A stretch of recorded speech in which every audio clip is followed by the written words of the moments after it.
A robber held my wife hostage inside the car. He forced me to rob a convenience store for cash. If I dared to refuse, he would immediately hurt my wife. I had no choice. I took the gun and walked into the convenience store. But I had absolutely no experience with something like this.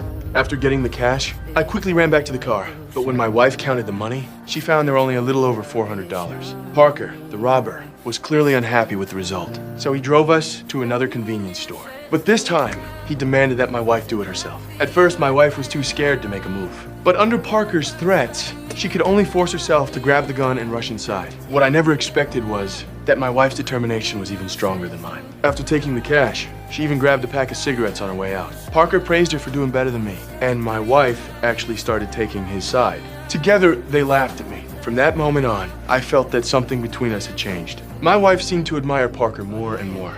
Over the next 3 days, we robbed convenience stores and liquor shops nearby. In just a few days, we had robbed dozens of stores. The news kept reporting the robberies happening in Chicago. But ironically, the suspect sketches drawn by the police looked nothing like us. That made us become more and more fearless. To get more money, my wife even started taking it too far. She seriously intimidated a convenience store owner. But even though we kept robbing places like we had lost control, we were still far from reaching Parker's target amount. If this continued, my wife would eventually become someone else. To escape Parker's control as soon as possible, I decided to take a risk and make a plan. I would rob a nearby bank. After hearing my idea, Parker agreed without hesitation. My wife would drive and wait outside for us. Meanwhile, Parker and I would rush into the bank wearing masks. During the chaos, I noticed the handgun on the bank guard's belt. While no one was paying attention, I secretly swapped out the empty gun Parker gave me. I hid the guard's real gun on myself. At that moment, I finally had something I could use against Parker. After the robbery, I threw all the stolen money out of the car window.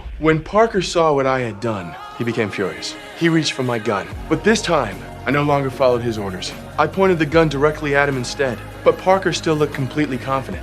You don't got the stomach for it. Mister, you don't know what the fuck I have a stomach for. What do you expect to accomplish with no fucking bullets, you Barney fuck?